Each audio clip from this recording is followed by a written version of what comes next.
Leva aleva ninao fozao leva aleva ninao fozao sika magneva ninao fozao tiaraka mora na msarote irena nakaya no mama zo papa ilmini kumandea titiakro marata za sodo sanza su papa bena raste rasta fogo bena kule roko Yeso sua aya ko sua ino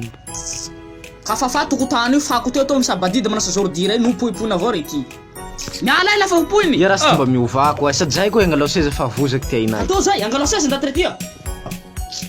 vaza olo avao io hitanao henany na hoe lembo miboa aminay toa io na tsy fanajana olo tsy mety io valinao ko io la fantsano any anarinao moramora rasty menena fa valiko ty tsy fanajana olo tsy raha vonandroany manaka ataony anareo henany io kavaly zao ko tsy mety amitamby fa siatsiahy hainao tsy raha vohy raika avao ty mivalo fa zao lafa tamin'ny tetoa domoky ka manao zao tena valinao ko bevoka ka la bevoka i tiahinao reo teza tsy bevoka zay bevoka niva tambetambezoko tsy anakanao masiatsiaka io ananareo ko hasiatsiaka la miboky bakany fa iha mihenjey avao ko rasty ty hasarota ty olo bevoka atanao ho io ty asa azy tambetambezoko ahy valinao nihitanao sao ty satiny raty heto sy tsy ho heto antsano ato zaho mba raha vonoa manampy oro premièrement antsano koa tsy raha kabone ka hangetora sanandro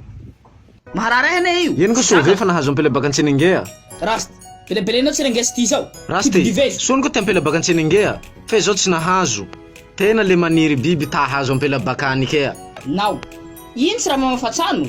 zaho avao mamafatsano na yao dinio zaho lelahy toy apamifanitsano pourquoi zaho lelahy toy apamafanitsano matoa iavy etoa tsy hikarakara zay fomba manao kory zaho io tsy mety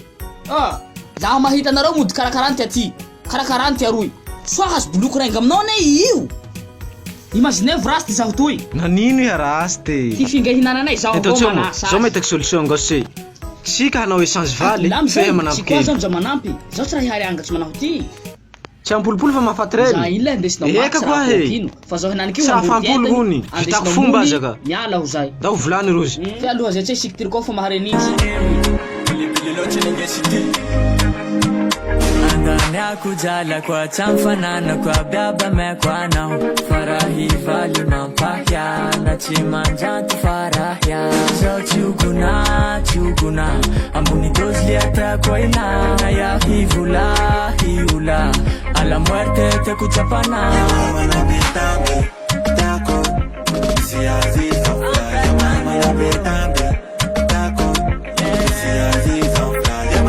Betang